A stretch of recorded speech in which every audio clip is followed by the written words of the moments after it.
Hello, ഈ study അബ്രോഡിനെ കുറിച്ചാണ്. ഇപ്പോൾ എല്ലാവരും സ്റ്റഡി അബ്രോഡ്, പിന്നെ അവിടെ പഠിക്കുക, ആസ്ട്രിയ പഠിക്കുക, പിന്നെ ചെറിയ പൈസയൊക്കെ പഠിക്കുക, അങ്ങനെ പല പിള്ളേരും പിന്നെ പല രാജ്യങ്ങളിലും പഠിക്കുന്നുണ്ട്.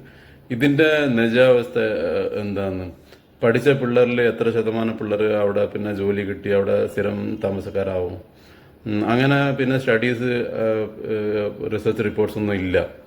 അപ്പോൾ ഇതിൻ്റെ അകത്ത് ചില ആൾക്കാർ പറയുന്നത് ഒരു 10 തുടങ്ങിയിട്ട് 20% മാക്സിമം ആൾക്കാർക്ക് പഠനം കഴിഞ്ഞതിന് ശേഷം അവിടെ പിന്നെ സ്റ്റേ ബാക്ക് ആക്കിയിട്ട് വർക്ക് ചെയ്തിട്ട് പെർമനൻറ്റ് വിസയിലേക്ക് മാറാൻ പറ്റുന്നു.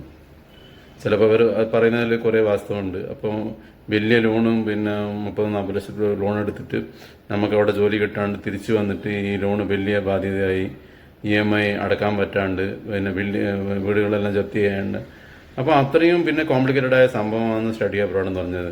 മറിച്ച് എവിടെയെങ്കിലും പിന്നെ അപ്ലൈ ചെയ്ത് ഒരു കോഴ്സും പഠിച്ചിട്ട് പിന്നെ ഉള്ള പൈസയും കളഞ്ഞിട്ട് വരുന്നതല്ല സ്റ്റഡി അബ്രോഡ്. അതുപോലെ തന്നെ നമുക്ക് ഇപ്പോൾ സ്റ്റഡി അബ്രോഡ് കൂടെ നല്ല ചാൻസാണ്. അപ്പോൾ നമുക്ക് എന്ത് കോഴ്സ് സൂട്ടബിൾ ആണോ, ഏത് കൺട്രി സൂട്ടബിൾ ആണോ, അത് നോക്കിയിട്ട് നല്ല രീതിയിൽ പോയിട്ട് നമ്മൾക്ക് ഈ 10-20% അവിടെ വർക്ക് ചെയ്യാനും സ്ഥിരതാമസക്കാരാകാൻ ആ ഗ്രൂപ്പിൻ്റെ അകത്ത് പെട്ടിട്ടുണ്ടെങ്കിൽ നല്ല ചാൻസാണ്. ഇപ്പോൾ സ്റ്റഡി റൂട്ട് പിന്നെ പെർമനന്റ് റെസിഡൻസിയിലേക്ക് ഇപ്പോൾ കാനഡ പോലുള്ള രാജ്യങ്ങൾ, ഓസ്ട്രേലിയ, ന്യൂസിലാൻഡ് പോലുള്ള രാജ്യങ്ങളിൽ നല്ല, ജർമ്മനി പോലുള്ള രാജ്യങ്ങൾക്ക് നല്ല റൂട്ടാണ്. അപ്പം ഇൻഫോംഡ് ഡിസിഷൻസ് പിന്നെ നല്ലോണം ആലോചിച്ചെടുക്കുക. കുറേ പൈസയാണ് പിന്നെ ചിലവാക്കാൻ പോകുന്നത് കൊണ്ട് അവിടെ കളഞ്ഞിട്ട് ഇവിടെ വരാൻ പാടില്ല. അപ്പോൾ ഇത് ഗൈഡൻസിനായി വിളിക്കുക ഗ്ലോബൽ സ്കിൽസ് 8289963033. Thank you.